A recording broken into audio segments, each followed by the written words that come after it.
Assalamualaikum warahmatullahi wabarakatuh. Saya Dani Maulana Putra, NIM 2016 101 103 11374. Di sini saya akan menjelaskan beberapa materi tentang hukum pidana khusus yang telah diberikan oleh Pak Yaris. Pertama, kejahatan transnasional atau yang disebut transnational organized crime.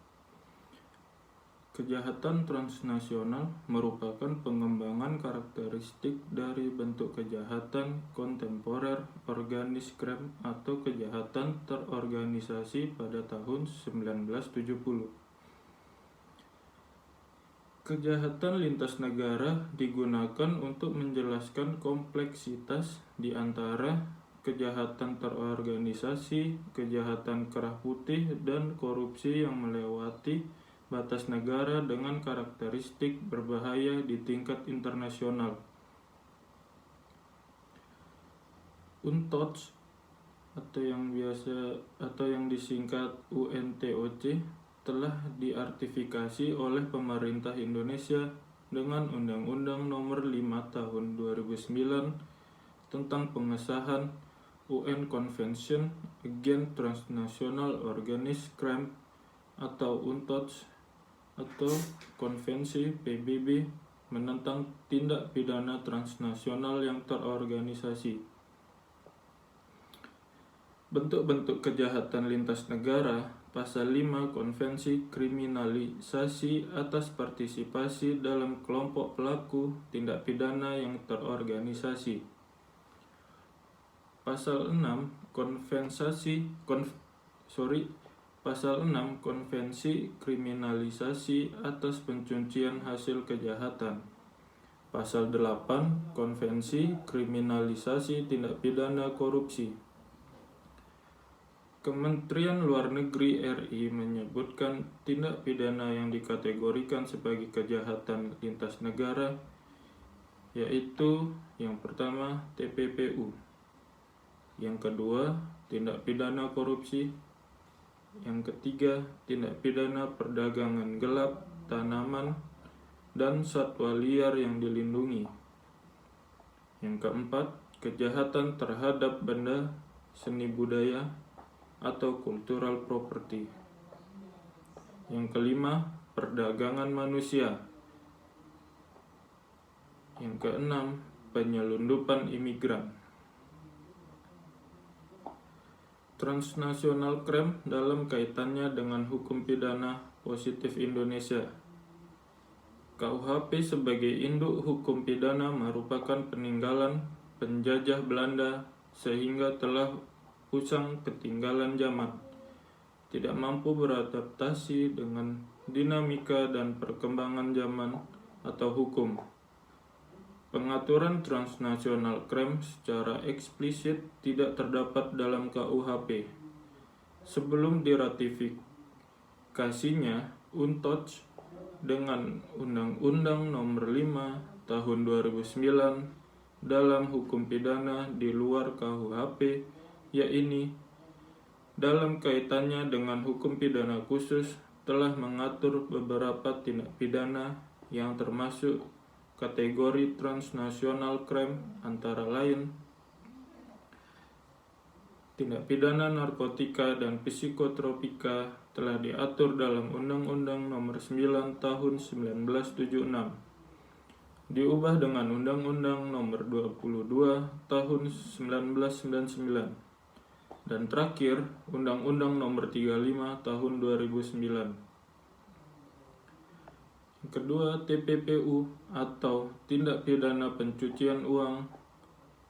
Tindak pidana ini memiliki ciri khas, yaitu bukan merupakan kejahatan tunggal, tetapi kejahatan ganda ditandai bentuk kejahatan ini bersifat follow-up crime atau kejahatan lanjutan, sedangkan kejahatan utamanya atau kejahatan asalnya disebut predicate crime atau core crime. Yang kedua, korupsi. Tindak pidana korupsi merupakan salah satu bagian dari tindak pidana khusus.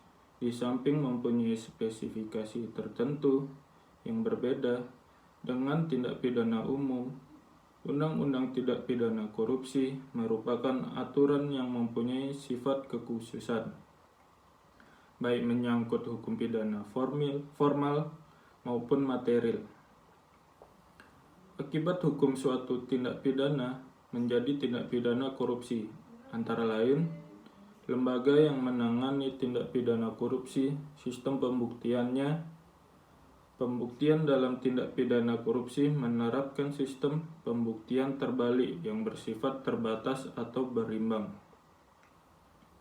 Dan dari segi pemidanaannya, tujuan dari penulisan ini adalah untuk mengetahui bagaimana implikasi penanganan perkara suatu tindak pidana sebagai tindak pidana korupsi. Maraknya kasus korupsi, baik yang terjadi di negara berkembang maupun di negara maju, seringkali menimbulkan kesulitan dalam penegakan hukumnya. Hal ini dikarenakan pelaku melarikan diri dan menyimpan harta hasil korupsinya ke negara lain. Dibentuknya United Nations Convention Against Corruption 2003 merupakan suatu upaya internasional untuk menanggulangi persoalan tersebut. Perkembangan kejahatan korupsi yang dulunya merupakan kejahatan nasional dan bersumber pada hukum nasional menjadi kejahatan internasional yang bersifat transnasional terorganisir. Karena tindak pidana korupsi terkait dengan kejahatan ekonomi, money laundering, serta dapat merapuhkan sendi-sendi demokrasi di suatu negara. Kerjasama internasional sangat diperlukan dalam rangka memberantas kejahatan korupsi yang bersifat transnasional tersebut. Berbagai bentuk kerjasama dilakukan antara lain berupa pengembalian harta korupsi yang disimpan di negara lain dan termasuk beberapa pengecualian dari asas ekstradisi. Hal ini dimaksudkan untuk memudahkan penegakan hukum terhadap tersangka korupsi yang melarikan diri ke negara lain, meskipun negara diminta ekstradisi tidak mempunyai perjanjian ekstradisi dengan negara diminta. Diskualifikasinya kejahatan korupsi sebagai kejahatan internasional yang bersifat transnasional terorganisir karena unsur-unsur kejahatan korupsi memenuhi unsur kejahatan transnasional terorganisir sebagaimana dirumuskan dalam Konvensi Palermo 2000 tentang Transnational Organized Crime.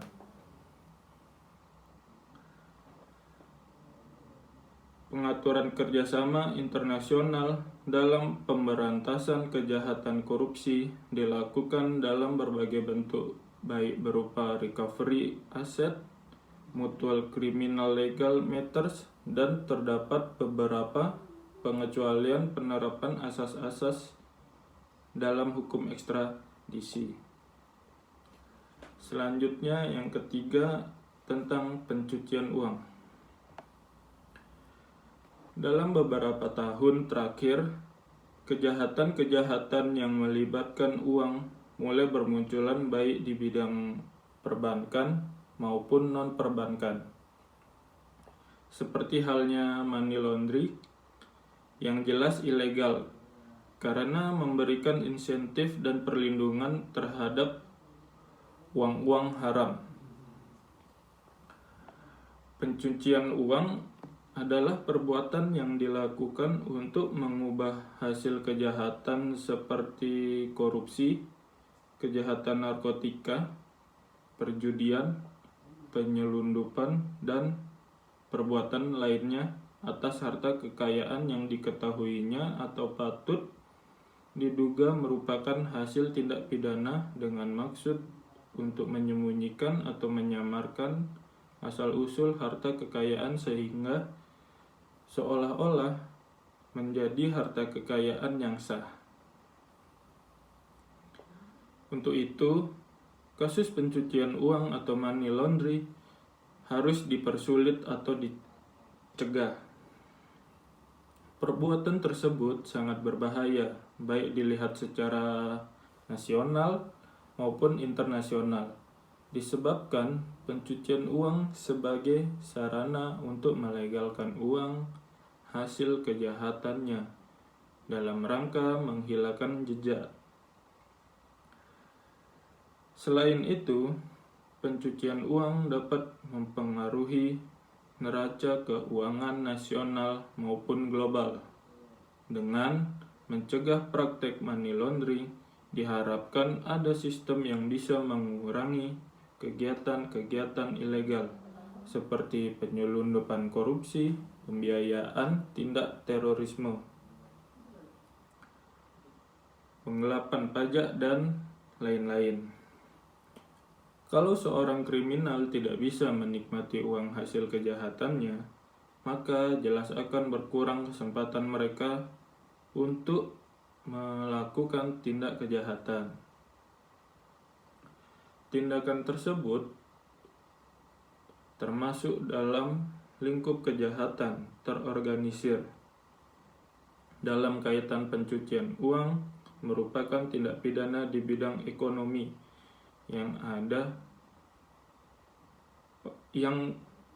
pada intinya memberikan gambaran terhadap hubungan langsung bahwa kriminalitas merupakan suatu kelanjutan dari kegiatan dan pertumbuhan ekonomi. Fenomena pencucian uang bukan permasalahan nasional lagi, tetapi sudah internasional, sehingga sangat penting ditempatkan pada sentral pengaturan hukum. Hampir semua kejahatan ekonomi dilakukan dengan motif keuntungan. Oleh karena itu, untuk membuat pelaku jera atau mengurangi tindak pidana itu, dalam aturan yang berlaku di Indonesia menurut pasal 1 Undang-Undang Nomor 25 Tahun 2003 sebagai perubahan atas Undang-Undang Nomor 15 Tahun 2002 tentang tindak pidana pencucian uang, bahwa pencucian uang adalah perbuatan menempatkan, mentransfer, membayarkan, membelanjakan, menghibahkan, atau perbuatan lainnya atas harta kekayaan yang diketahuinya atau patut diduga merupakan hasil tindak pidana dengan maksud untuk menyembunyikan atau menyamarkan asal-usul harta kekayaan sehingga seolah-olah menjadi harta kekayaan yang sah. Untuk melihat faktor yang menyebabkan belum optimalnya penegakan hukum terhadap ketentuan anti pencucian uang di Indonesia, perlu melihat kembali pemahaman untuk apa dilakukan kriminalisasi pencucian uang atau mengapa praktik pencucian uang harus diberantas. Terlepas dari kenyataan bahwa Indonesia membuat anti pencucian uang pada awalnya karena desakan internasional, bukan karena kesadaran pentingnya pemberantasan pencucian uang bagi Indonesia. Praktik pencucian uang adalah suatu jalan bagi para pelaku kejahatan ekonomi agar dengan leluasa dapat menikmati dan memanfaatkan hasil kejahatannya. Selain itu, uang hasil kejahatan merupakan nadi bagi kejahatan terorganisasi atau organized crime.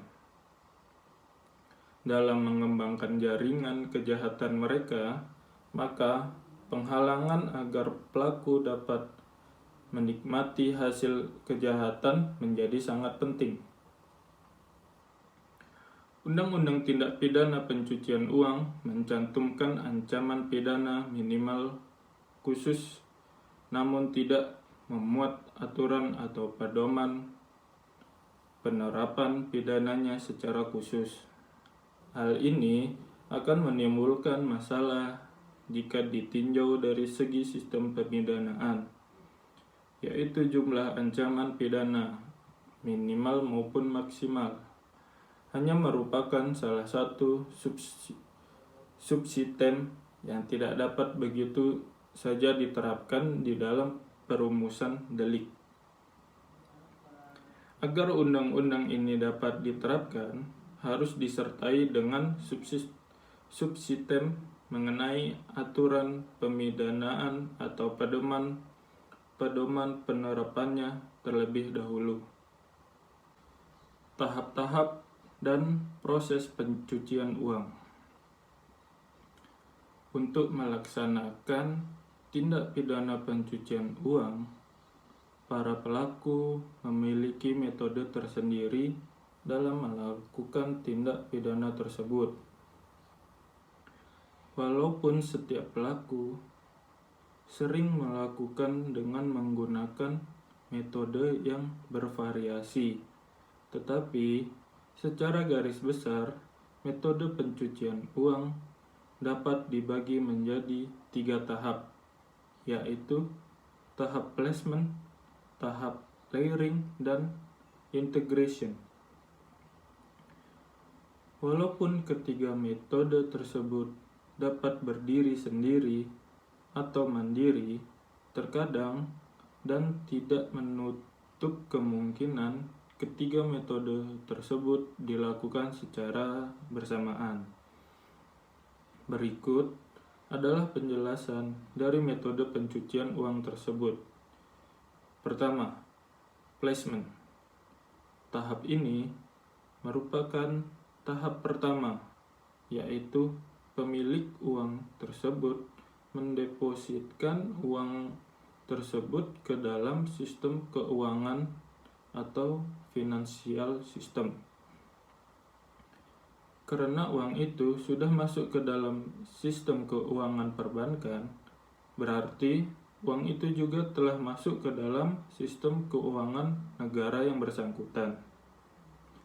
Oleh karena itu, uang yang telah ditempatkan pada suatu bank itu selanjutnya dapat dipindahkan ke bank lain, baik di negara tersebut maupun di negara lain.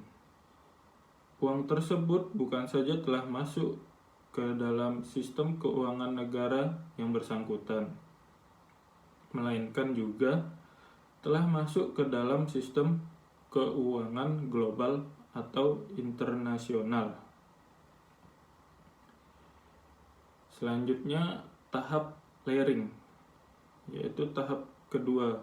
Layering adalah memisahkan hasil tindak pidana dari sumbernya, yaitu tindak pidananya melalui beberapa tahap transaksi keuangan untuk menyembunyikan dan menyamarkan asal-usul dana.